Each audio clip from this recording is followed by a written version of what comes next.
Welcome to the DM's rant. Greetings. Are you there? Oh, Yeah. Okay. You blinked out for a second. Okay, it doesn't see. You can't see my shirt. That's kind of a good thing. Because I wore the same shirt on the other video. That's okay. I'm making 2 videos in one day. All right.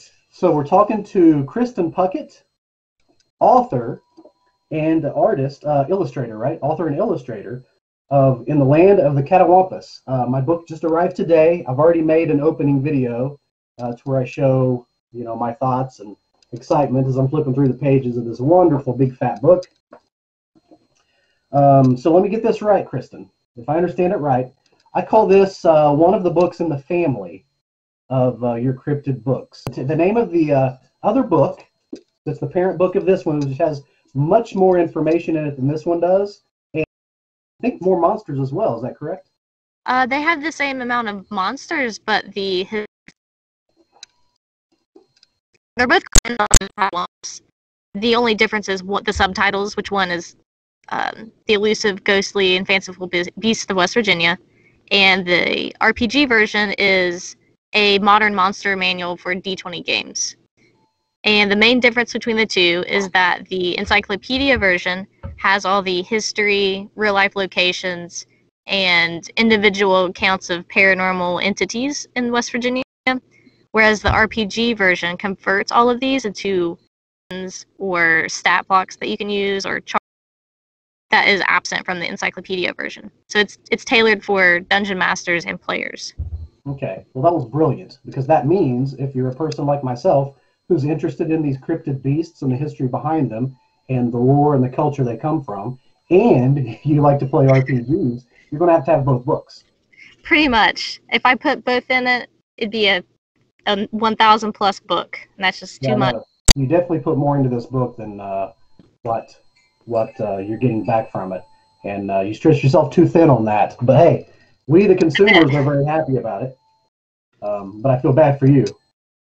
I'm just happy to deliver, to finish such a good book. It's the vision I had from the beginning. I'm glad I got to see it through. A lot of times, Kickstarters will they'll show up later than the original date that it was planned to be released, and you're upset about it. In this case, I would be hard pressed, I think, to find someone who was upset about it because it took long than the original, because you lost an editor or two along the way, if I'm not mistaken. Yeah. So in that extra wait for us, the consumers who gets this book or books, it paid off, because during that extra time, we got so much more than we originally signed up for. So that was kind of neat. Yeah, originally we were going to do black and white printing, and we had a few hardcover options, but I got a really nice softcover. I got a deal on that, and I also got a deal on color printing for my backers. I wanted to make up for the long wait, because we were about a year late, I think. Well, like I said, I'm happy with the wait because of what I got. And this is only one book. I haven't even got the other ones yet. I want to get more of these for my friends. I definitely want to get the original, which is the title so long I can't say, but the parent book, the encyclopedia, I definitely want that. And by golly, like I said in my video earlier that I'm going to post on YouTube later, this is only volume 1. Right. I'm currently putting together a list for the Ohio version. I think there's going to be some pretty surprising and neat things in there. I don't doubt that. Of course there's going to be.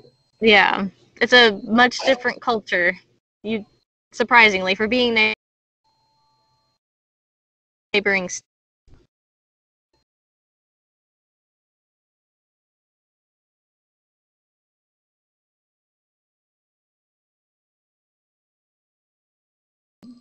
Who's worked with you? Like, who's partnered with you to help you get the word out about your books?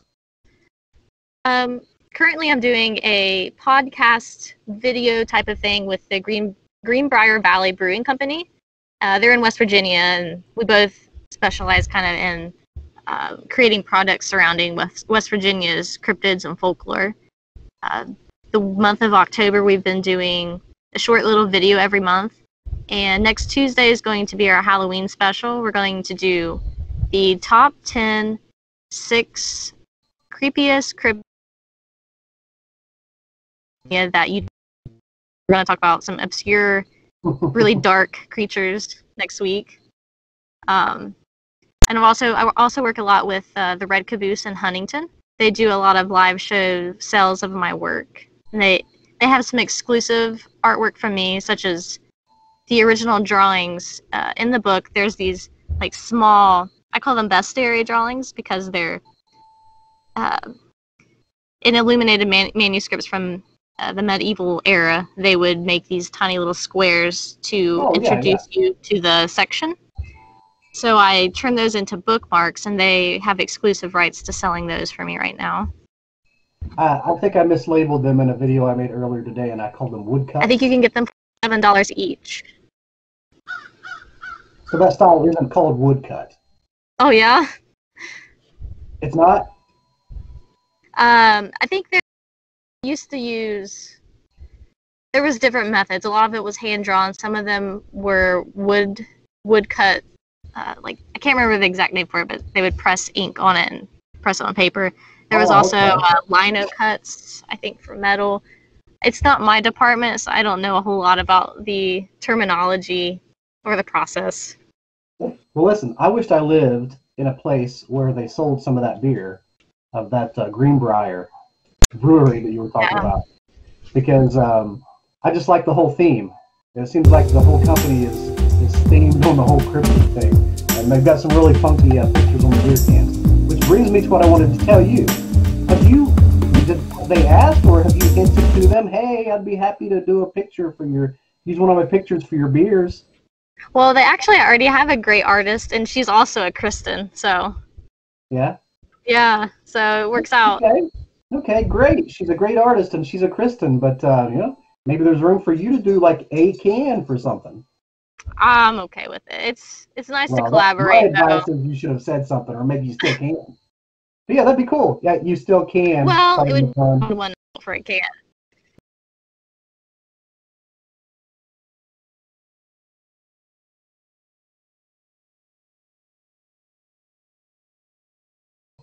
So, I've always been fascinated and inspired by your work and the different styles you do. You do pottery. You paint. You sketch. Am I missing out anything? That's about it, I think. Yeah. Okay. So you really do a lot of things. So I'm interested.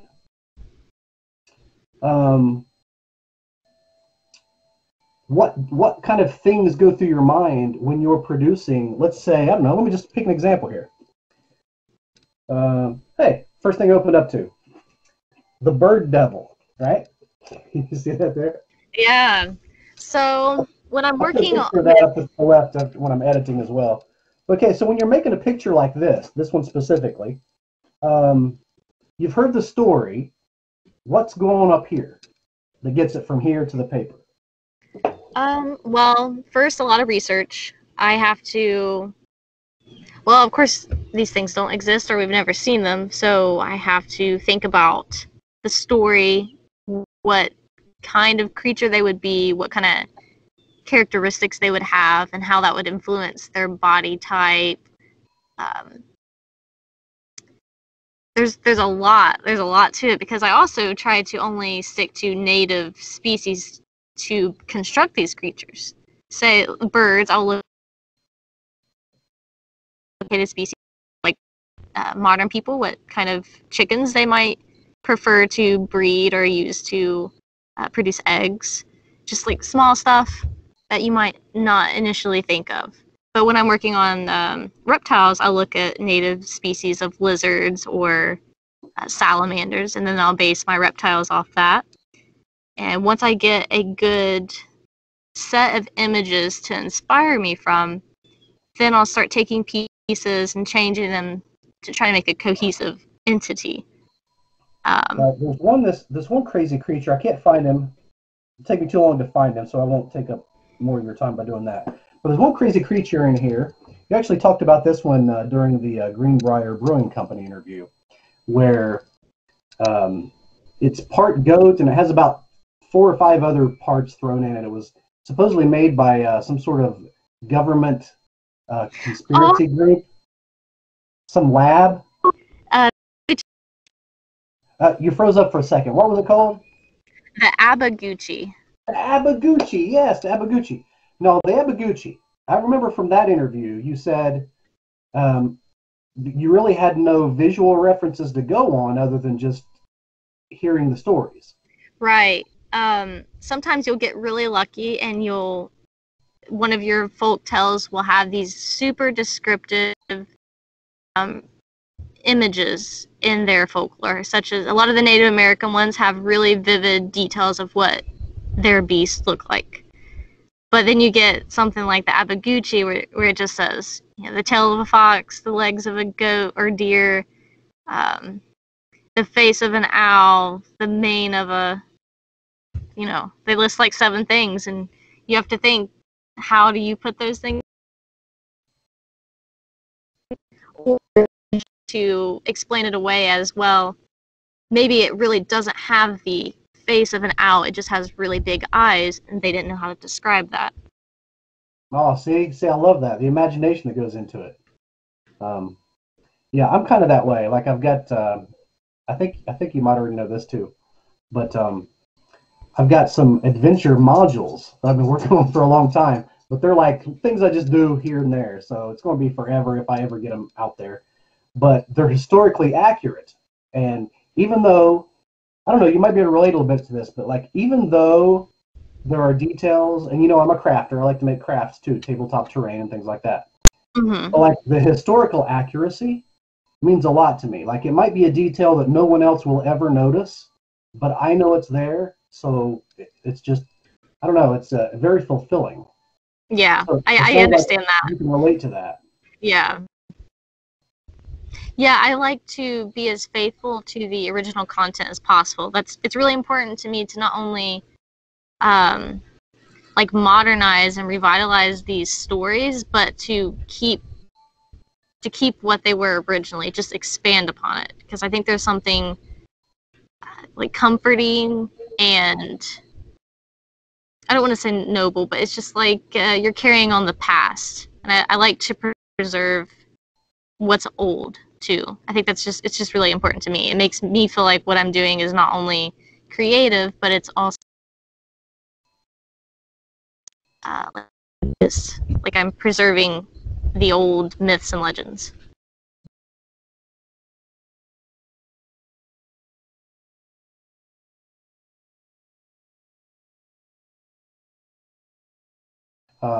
Thanks for taking this kind of time with me too. I realize you've got a lot to do, and I'll probably have maybe 2 or 3 videos I make from this because you gave me a lot of really good content, and I appreciate it.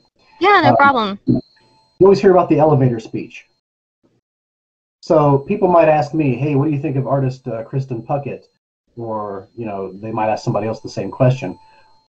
What's your elevator speech that you want people to know about you, the artist Kristen Puckett? Well, that's a difficult thing for me to do. It's always hard to talk about yourself. It's easier to talk about your work. Whenever I talk about anything with, always focus on my studies, my research. I emphasize how someone can give me as little as possible, and I can take that, look into it, and make it something 50 pages long. But I do that even when they don't ask for it, because it's hard to explain. Sorry.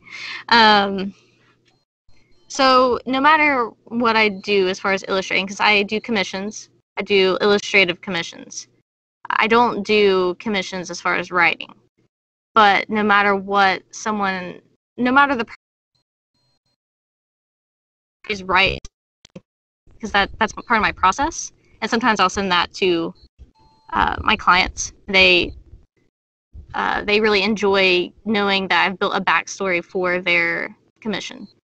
So that's usually what I try to pitch to people, is that not only are they purchasing artwork, they're purchasing a story about their idea or a part of history or folklore that they're interested in. That is a neat answer. I like that. An artist somewhere else, I don't know where I heard this, but I heard an artist once say that to be a good artist, you have to be a good observer. What do you say to that? I think that's true. I've also heard a lot in my contacts with other artists that you have to be a good thief. Like, you have to look at what other people have done before you, and you take what they've done. You don't exactly copy it, but you evaluate it, you see what you like about it, but then you also see how you can make it different yourself. But so for me, people who emulate 17th, 18th century art, and I also look at the old classics, stuff from the Renaissance, stuff from medieval monks, and I try to combine these elements of antiquity and our modern vision. So I think it is observing things around us and understanding what we want, what our clients want, or what our purpose is for creating. But we don't ever actually create anything new. We're always copying pieces of other people's stuff, just reinventing it. So you mentioned earlier of where you go to get references, like some historical drawings and things like that, the things you like to emulate. Do you have any names for any favorite artists of yours?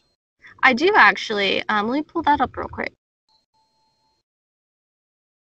Artist currently is Arthur Rackham. I discovered him when I was in university. I prefer artists that focus on their line work. So I'm a draftsman first, and there's something about someone who can tell a story by these detailed images of lines and drawing figures with just like a shape, and then mightn't have much.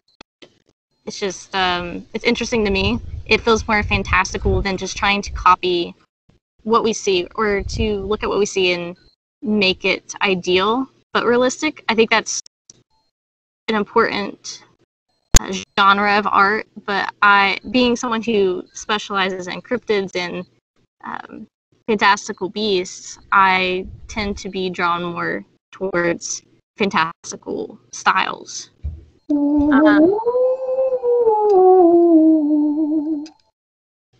Okay, I think I'm ready. Arthur Rackham, he is known for his storytelling and his pen, ink, and wash illustrations. I think you would recognize some of his fairy illustrations and books. Oh, did I have some? I think so. There's this one, I think I can't remember exactly what it's called, but it's the meeting of the Fey Queen. I know you would know. It has these beautiful lamp lights and these two figures holding up her dress, and it's just painted beautifully. It's really magical. And then there's Nielsen. He has like bright theatrical settings. There's an element of darkness but bright magic in it. I think I think you'd see it. It's known for these real tall, like skinny trees with real dark skies and backgrounds with these bright figures kind of dancing in the bottom part of the image. Oh, that sounds good. I'll have to check that out. Yeah, anybody watching this, check that out. This would be pretty fascinating stuff. And there's what is it? Go ahead. No, please go ahead. I was just gonna say there's one more really big influence. It's Maxfield Parrish, which I can't believe I forgot about him, but he is a realistic painter, which is not really my style at all, but he has this very dramatic lighting, and I'll send you a picture of it. That's really beautiful. That's what I take his values and his color choices. But it's the most realistic thing I've ever seen. I think you'll be impressed by that too. Well, awesome, awesome. All right, well, in closing, I'm already off here anyway. You can't see me or anything, so just hearing some disembodied voice ask you questions would be interesting for anybody. So, hey, thanks for this, and this will give me some stuff to edit and have a good time with this weekend. The book is fantastic. Thank you. I can't wait to get more. Oh, real quick, Mm-hmm. if somebody wanted to buy any of your books or any of your products whatsoever, and they did not get involved in any Kickstarters, where do they go? And how do they do it? I announce all my new content on Instagram under Ballyraven Folklore, and I sell all of my products on Etsy under Ballyraven. Okay, excellent. So we could go there to get more of your books and also maybe some of your wall art. Yes. Okay. Oh, and that's something too that's worth mentioning. Any image somebody sees of Kristen Puckett's in this book or many of her other art pieces, a lot of those are available as wall art. So check into that. I've got some of them in stickers now too. Oh, and stickers? Mm-hmm. Oh my goodness. Is it something you can put on your car and it'd stay on there for a while, like a bumper sticker kind of sticker? Some of them, yeah. Some of them, yeah. Oh, there we go. I'm going to get some for my truck. So there you go, folks. You need some stickers for your vehicle? She's got some nice cryptid images there.